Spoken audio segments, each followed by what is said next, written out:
Thank you, Mr. President and members. Members, this debate is not new. For some 30 years, 3 decades, we have heard calls for substantive prison reform and sentencing reform. Let's just take a short walk down memory lane. 1979, 30 years ago, then Justice Gardner of the California Court of Appeals opined that our penal system, our penal code is Byzantine, in need of reform. 1990, 19 years ago, a California Blue Ribbon Commission. Yes, how many Blue Ribbon Commissions have we had? Have we shelved? Have we ignored? It's time to take them out again. But that one was initiated by then Senator Bob Presley, who later became Secretary of Corrections, hardly soft on crime. He opined that we needed a sentencing commission to review sensible approaches to sound public policy in the world of criminal justice. Flash forward, 2007, a little Hoover Commission reported and called for significant, substantive, smart reforms in our prison review system. Members, there are many issues in this bill, but one of them that has been constant and recurring over and over is the call for us finally to not succumb to fear and to finally stand up and to call for something that is smart on crime. The Public Safety Commission in various forms has passed this body. It has passed the body of the Assembly. We're back here again today. The Sentencing Commission, the Public Safety Commission, nonpartisan. I have participated in national meetings where I have met other members of other state sentencing commissions. They are Republican and Democrats. They are citizens and they are law enforcement. And they wonder why we in California continue to succumb to the fear. A sound public safety commission, such as what's been drafted in this bill, it's not just about sentencing, it's also about population projections. Because we know, and when I was the chair of the subcommittee that oversaw the prison budget, we often saw corrections pull numbers out of a hat. We couldn't project how many beds do we need to build and how many might we release.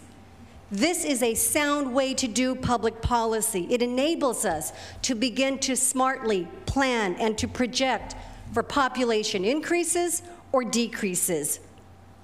This is not about abdicating our responsibility. In fact, I think it's about finally assuming responsibility.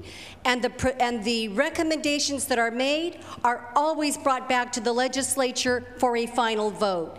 And it does not preclude, let me reinforce that any one of us may, in response to these recommendations, initiate our own measures for various types of sentences.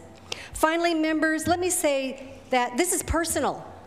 I've heard some of you stand up and talk about the most important priority to protect the public. I've heard about the fear of potential victims. Well, let me tell you, members, I stand not just as a senator, but as somebody who survived, not a victim of, but who survived a violent crime. 1995. And there are some things that all of us have heard in our life. There's some things you never forget. Let me tell you how that attack began. Give me all your money or I will blow your brains out, bitch. There's some things you never forget. 1995, 14 years ago, next month. I can remember it as though it were last week. Don't tell me, when I stand up and call for reforms in our prison system, that I am soft on crime. And yes, Mr. Strickland, although you've left the floor, come back, I call you. You're so concerned about children, so am I. Because the person who witnessed that attack was my daughter, then 9 years old. And for the next several months, I took her to a psychologist because she had recurring nightmares and bedwetting and felt responsible that she couldn't prevent an attack on her mother. I stand here as somebody who wants to see sensible sentencing that can protect us all. Because what we had in 1995, what we had 30 years ago, and certainly what we have today is not protecting women like me and the 400,000 others that Senator Hollingsworth, who has left the floor, or my daughter. So this is about trying to say, yeah, let's put a face on this. This is about protecting the public, and I am one. And my daughter was one.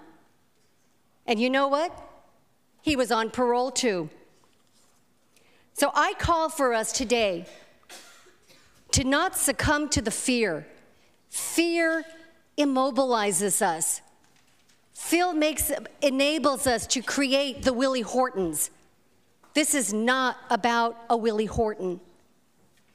This is about real people, just like me, and the statistics that we cite today that understand that we have a broken prison system, and we can either succumb to the fear and label ourselves, or we can rise to the challenge and have the courage to do what for 30 years justices and other commissions have called us to do. I am very proud that we have a Secretary of Corrections today who was the Inspector General for the state of California, Matt Cate, hardly soft on crime, who understands if we continue down our broken system, we will unfortunately continue to slash our schools and slash our domestic violence shelters and slash providing health care to children to only overstuff and overpopulate an already broken system. So members, I ask us today, don't succumb to the fear. Rise with courage to the challenge. We have a system that's broken. Either we do it or the courts will do it. And they will do it to us because fear immobilized us.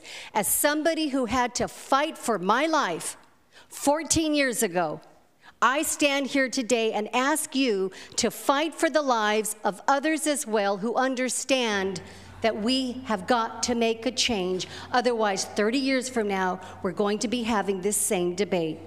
And although my daughter's not here, I'm sure she would, on behalf of what she has experienced, asked for a sound and sensible public safety policy in California. I respectfully ask for an aye vote to be smart on crime.